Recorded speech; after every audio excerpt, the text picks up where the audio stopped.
Pero kung ang trip mo yung may thrill at extreme adventure, punta na sa Cabongawan Beach sa bayan ng Burgos sa Pangasinan. Bukod sa kanilang white sand beach, meron din ditong natural-made pool na para lang daw sa mga daring.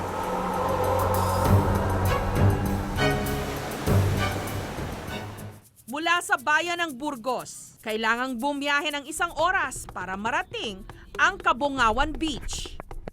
May kailangang bagtasin na mabatong daan sa loob ng 15 minuto.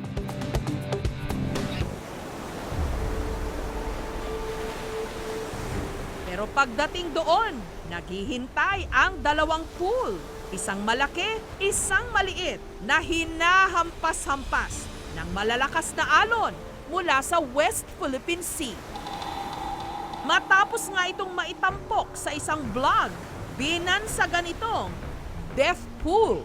Buwis buhay daw kasi ang mga alon nang hihigop sa halos 20 talampakang lalim ng natural pool.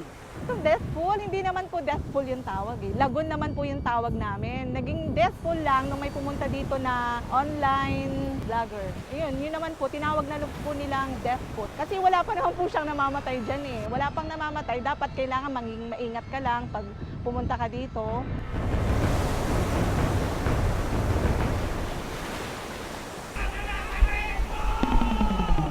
Ang magbabarkadang ito, dito na raw nakagawi ang magbonding tuwing bakasyon. Kalmado naman daw ang tubig kada umaga. Yun nga lang, nung bumisita sila, inabutan sila ng malalakas na alon.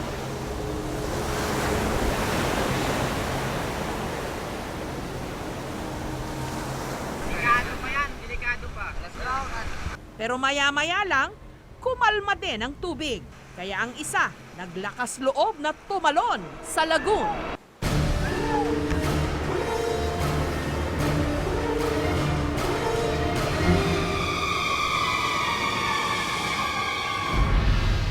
Pero nahirapan siya sa malalakas na alon.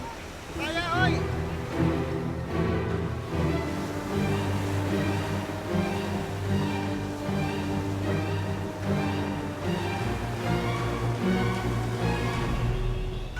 Ano kaya na? Kaya nyo! Malalim! Malalim! Kaya nakontento na lang ang magbabarkada sa pag-upo sa gilid ng natural pool habang hinahampas-hampas ang mga alon. Nakakatakot, sobra. Kasi yung feeling mo pag nasa gitna ka na, nahihigop ka na eh. Higop ka na. Tapos yung alon, kung malakas yung alon, makakas ka. Alam ba, makakas na ulo. Kaya, bago buwis buhay, kailangan matapang ka talaga.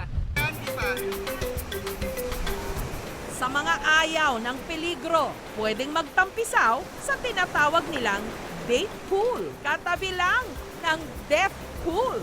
Sa date pool, mas safe daw maligo.